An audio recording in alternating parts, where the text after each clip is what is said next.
Alors bonjour et bienvenue au Message Lumière de la famille Myriam.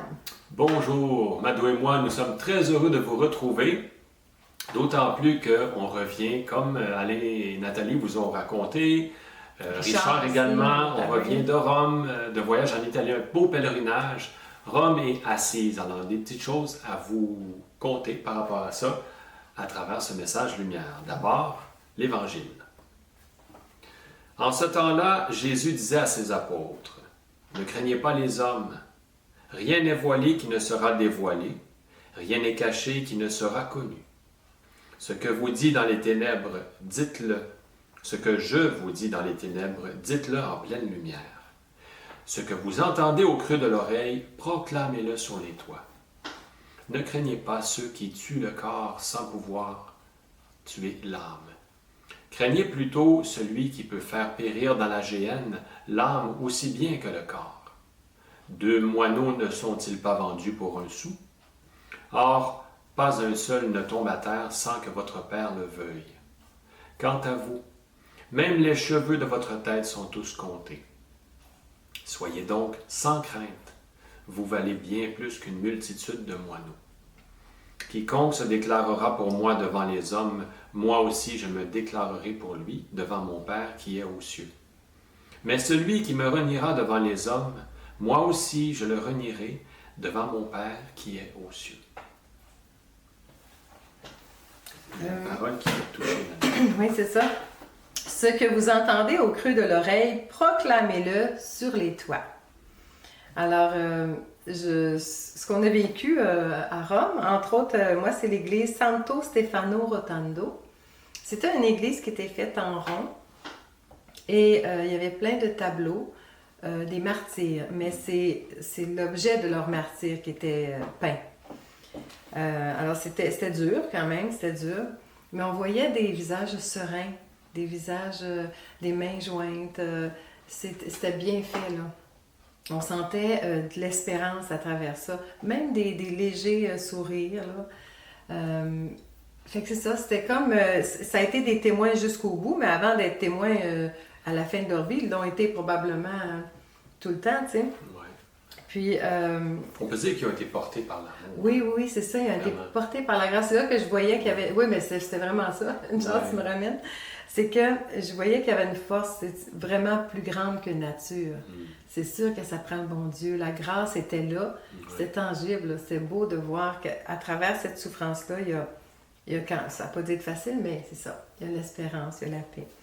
Et puis ça n'arrive pas tout seul, ça, hein? C'est des oui, c'est des oui. Oui, une intimité aussi avec Jésus à développer pour arriver à ça. C'est ça. Puis excuse-moi, c'est le défi un peu que je voyais de tout le monde. Parce que quand le Seigneur dit, ce que vous entendez au creux de l'oreille, proclamez-le sur les toits. Bien, quand il y a, mettons, des fins de semaine, des défis, des grands ressourcements, des grandes messes aussi, le but, c'est toujours que la personne soit touchée dans le creux de l'oreille, tu sais, que ça devienne personnel. Au fond du cœur. C'est ça, au fond du cœur. Même s'il y a beaucoup de monde, même si...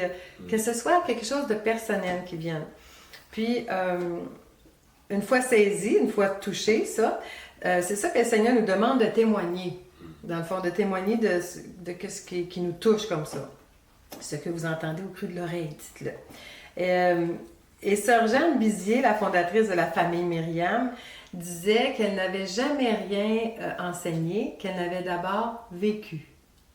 Le Seigneur lui donnait des lumières, puis ça la rendait joyeuse, elle comprenait des choses, puis après ça, elle donnait. C'était incarné. C'était incarné. Alors, on parle de témoins ici, c'est beau. Bien, je fais le pas avec ce que tu dis par rapport à Sœur Jeanne, ce qui est vécu, parce que c'est un beau vécu que je ne m'attendais pas, qui m'est arrivé aussi à Rome. Moi, c'était quand on était au terme de Caracalla, un lieu immense où les Romains avaient construit, érigé je n'appelle pas ça, des bâtiments, je dis des maisons, mais c'est des bâtiments dans lesquels il y avait des bains aussi immenses pour les hommes d'un côté, les femmes de l'autre. Et à un moment donné, nous autres, on est à l'extérieur, on voit ça, c'est majestueux, c'est grandiose. C'est un système de chauffage. De chauffage, d'irrigation. au bois, le chauffage au bois. C'est impressionnant, c'est très impressionnant. Ça a plus de 30 ou 40 pieds de haut, ces murs-là. C'est vraiment... Et là, à un moment donné, ben moi, je me dis, ils sont forts, les Romains, là, ils sont très ingénieux. Mais on rentre dans un de ces bâtiments-là, qui est encore debout, mais qui n'a plus de toit. Et là, c'est drôle parce que je réalise, en regardant les murs à l'intérieur, je me dis, tiens, c'est fini. L'Empire romain, il est passé. On visite des ruines, mais c'est fini tout ça. Et là, c'est la grâce qui passe. Là, le Seigneur m'a fait un petit clin d'œil. C'est comme s'il me disait, l'amour... Ah, ça t'émeut. Ça t'émeut encore.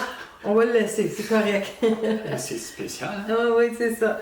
Mais ça a vraiment touché ton cœur. Ouais. L'amour ne passera pas. Avec cette puissance-là a passé. C'est Saint Paul qui dit ça. Ouais. L'amour ne passera jamais. Je me dis, waouh, quelle valeur. Parce que ici, on dit dans l'Évangile, ça va aller.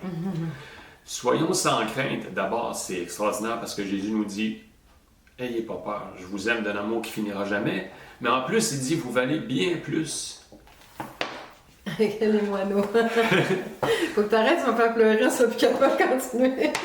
C'est pour dire qu'on a une valeur extraordinaire, puis que l'amour est plus fort que tout, puis que l'amour ne passera jamais.